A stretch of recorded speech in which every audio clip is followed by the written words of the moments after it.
we need to stop doing that. Countries that already have almost done that in Europe and actually everywhere around the world, then something real starts to happen.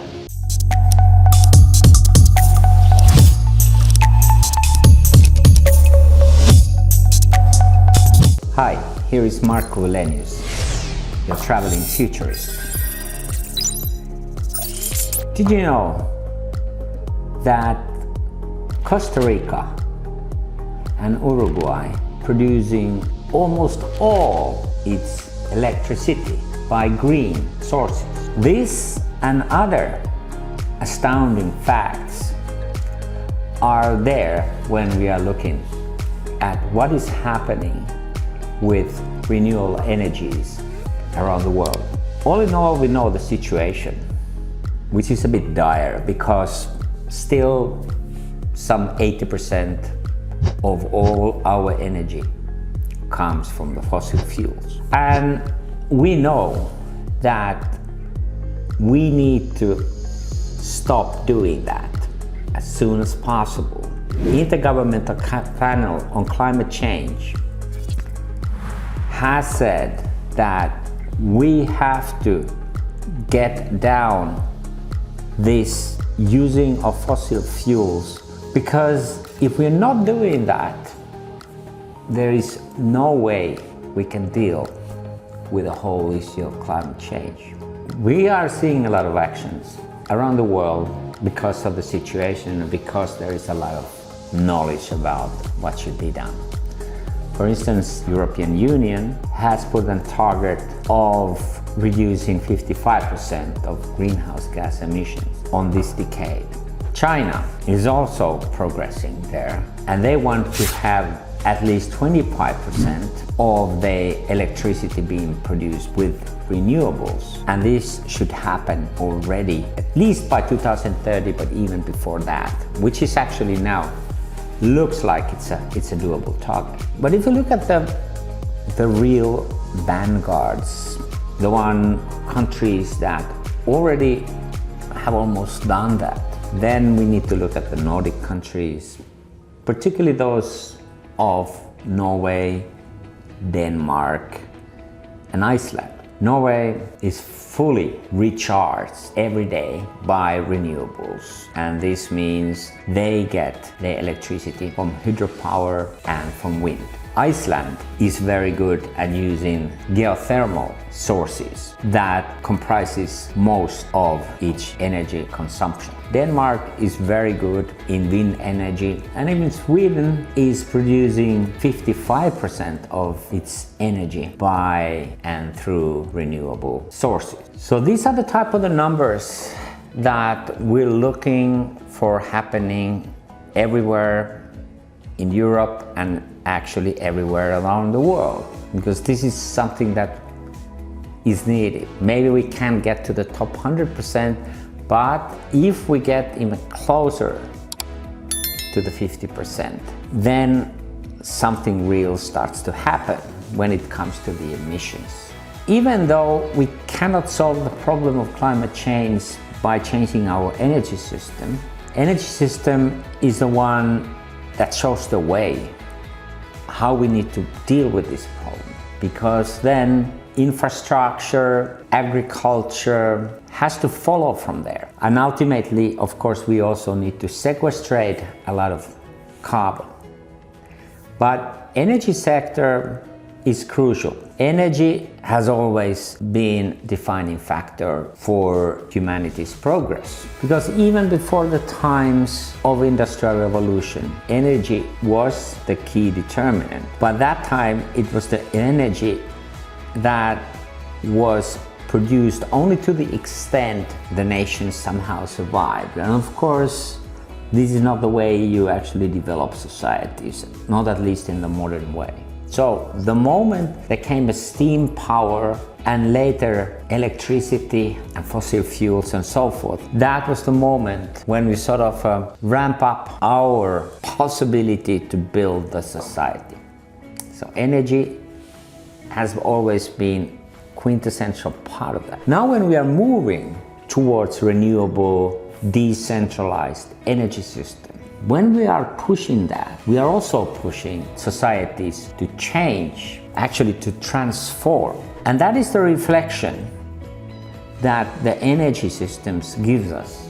Because if we are in the future, as I strongly believe, we are living in the world where, for instance, the building I'm now in is producing its own energy, then we are getting close to what we should have here, namely that we have able to create intelligence in the way we are running our society, which means that we don't have to have these centralized power stations.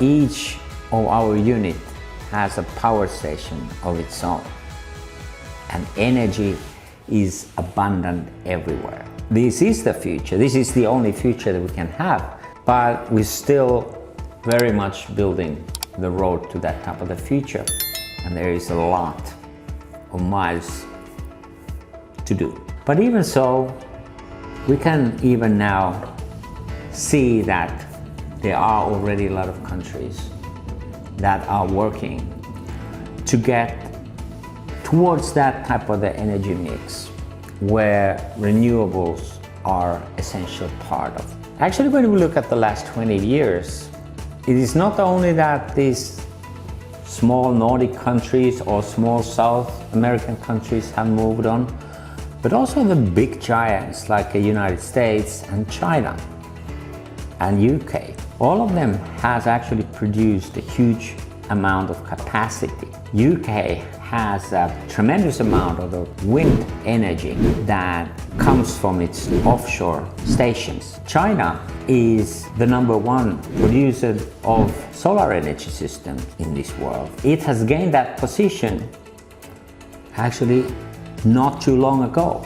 And US too has moved a lot, and it's becoming onto this type of the ambition level where it should be when it comes to changing the energy system. Because in there, as in anywhere else, we see once we start to create this kind of a system of carrot and sticks inside the economy, that actually boosts a lot of that economy to move on, to develop, to grow, but to grow into much greener direction. Energy system that we have shows a lot about the country itself, and particularly its dynamics. And that's why when we are looking at how this transition to renewables happen, we also see that in those countries that this energy tradition is rather fast are those countries usually where there is a lot of activity that comes from the bottom up. Let's take Costa Rica.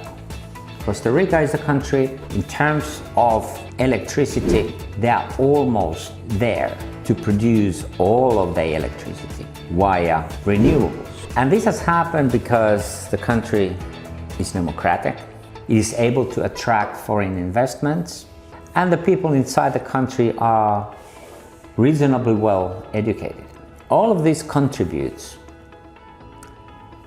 to the situation where you can actually build these energy systems as the whole economy from the bottom up. And Nordic countries, of course, have those features.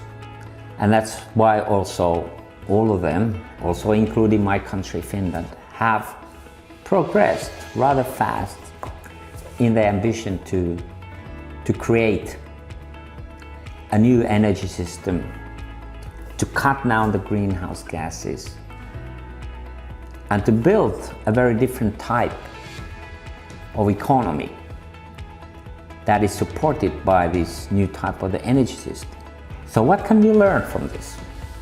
We can learn that ambition when it comes to the energy is really good, because not only we can cut the emissions, but we can also drive the economy, which is much more dynamic. But also that when you think about the key constitution of our modern society, it is that once you let people to sort of unleash their potential, then you are enabling the society to move, to change, to become better. And that can only happen, by the way, if we don't create this type of society where you have the people that have almost everything that they can imagine, that have hoarded the most of the country's assets, whether through the business or whether do their criminal acts for whatever reasons. And then there is the majority that have very little, if nothing. That doesn't work in our future, because then you simply don't use the potential of the country.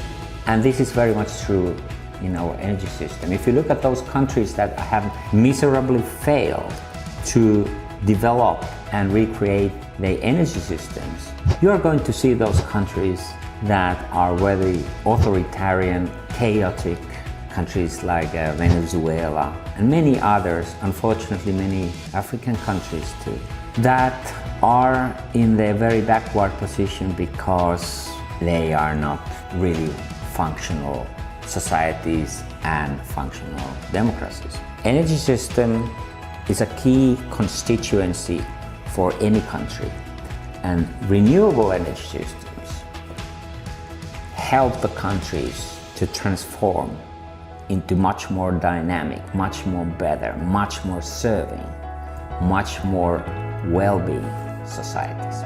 Subscribe to my channel where you will learn much more about the future.